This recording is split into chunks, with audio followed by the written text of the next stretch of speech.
মা, আপনি একটু হেঁটে দেখাতে পারবেন? না। দেখি পাটা একটু ফের আগাতে পারবেন? না। আমরা এখন ওনার টোটাল নি রিপ্লেসমেন্ট অপারেশনটি সম্পন্ন করলাম। মা, আপনি এখন কেমন আছেন? মানে আগে তো হাঁটতে পারতেন না, এখন তো হাঁটতে পারছেন। আচ্ছা, একটু হেঁটে দেখান তো আমাদের। গুড। মা, আপনি একটু হেঁটে দেখাতে পারবেন? না।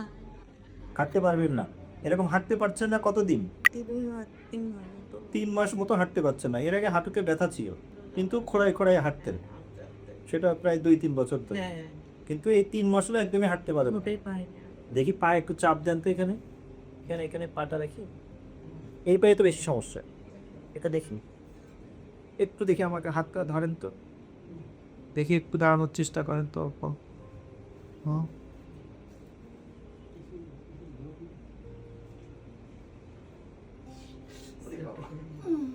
এই হাঁটুতে অনেক ব্যথা লাগছে, তাই না? একদমই হাঁটা যাচ্ছে না। দেখি পাটা একটু ফের আগাতে পারবে? না। হাঁটা যাচ্ছে না, তাই তো?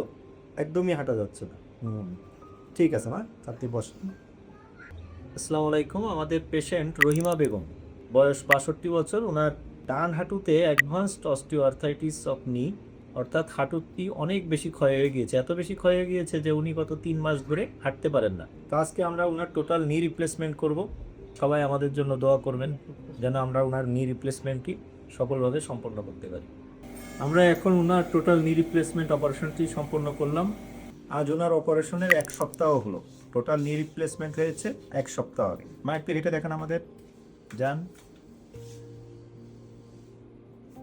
গুড। পায়ে পুরো চাপ দিয়ে হাঁটেন আপনি। Very good.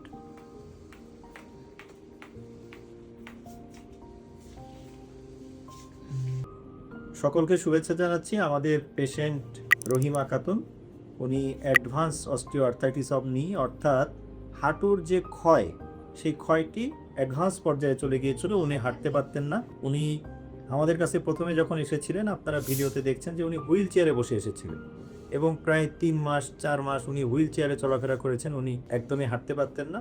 এরপরে আমরা অপারেশন করলাম এবং ওনার হাঁটুটি রিপ্লেস করেছি আমরা, অর্থাৎ টোটাল নি রিপ্লেসমেন্ট করেছি। আমরা যদি এক্সরেটা একটু দেখি, যে এটি ছিল উনি আর অপারেশনের আগের এক্সরে। তো এখানে দেখা যাচ্ছে যে জয়েন্ট স্পেস একদমই নাই। হাঁটু একটা হাড়ের সাথে একটা হাড় লেগে গিয়েছে এবং ওনার হাঁটুটি বেশ বাঁকা ছিল, উনি হাঁটতে পারতেন না। পরে এই জয়েন্টটিকে রিপ্লেস করে আমরা এই যে নতুন হাঁটু এখানে আমরা সেট করেছি, নি রিপ্লেসমেন্ট করেছি। এটি যদি আমরা একটু ডেমো দেখাই, যে একটি স্বাভাবিক হাঁটু এরকম থাকে, অর্থাৎ শক্ত হাড়ের নিচে নরম হাড়ের এরকম প্রলেপ দেওয়া থাকে। হ্যাঁ, এখানে কার্টিলেজ থাকে। একটি রাস্তা নতুন তৈরি করলে যেমন সমান থাকে, এরকম সমান থাকে। তো হাঁটু যখন ক্ষয় হয়ে যায় অতিরিক্ত, তখন এই যে এরকম গর্ত গর্ত হয়ে যায়, অর্থাৎ এরকম সমান রাস্তা ভেঙে, এই যে এরকম রাস্তা ভেঙে যাওয়ার মতো গর্ত গর্ত হয়ে গিয়েছে। এটি একটি স্বাভাবিক হাঁটু, এটি হচ্ছে ক্ষয়জনিত হাঁটু। এবং এই হাঁটুটি দেখা যাচ্ছে যে এরকম বাঁকা হয়ে গিয়েছে। প্রথম অবস্থায় আমাদের হাঁটু যখন ভালো থাকে, হাঁটু এরকম সোজা থাকে, ওনার হাঁটু এরকম বাঁকা হয়ে গিয়েছিল, উনি একদমই হাঁটতে পারতেন না।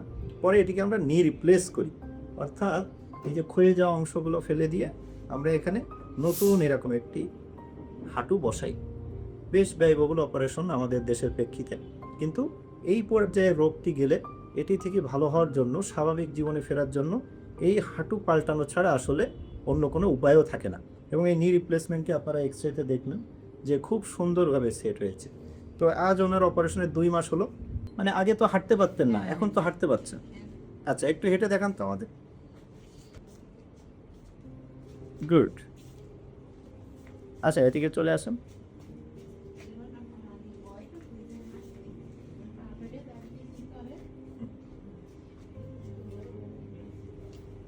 গুড।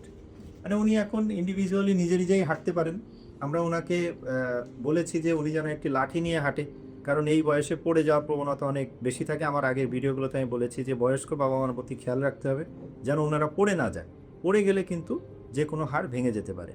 তো ওনার জন্য দোয়া করবে, আমাদের জন্য দোয়া করবেন। আমরা যেন এটি একটি বড় ধরনের অপারেশন, এই বৃহত্তর যশোর অঞ্চলের মানুষের জন্য আমরা যেন যশোরে এই অপারেশনটি চালিয়ে যেতে পারি। সকলকে ধন্যবাদ।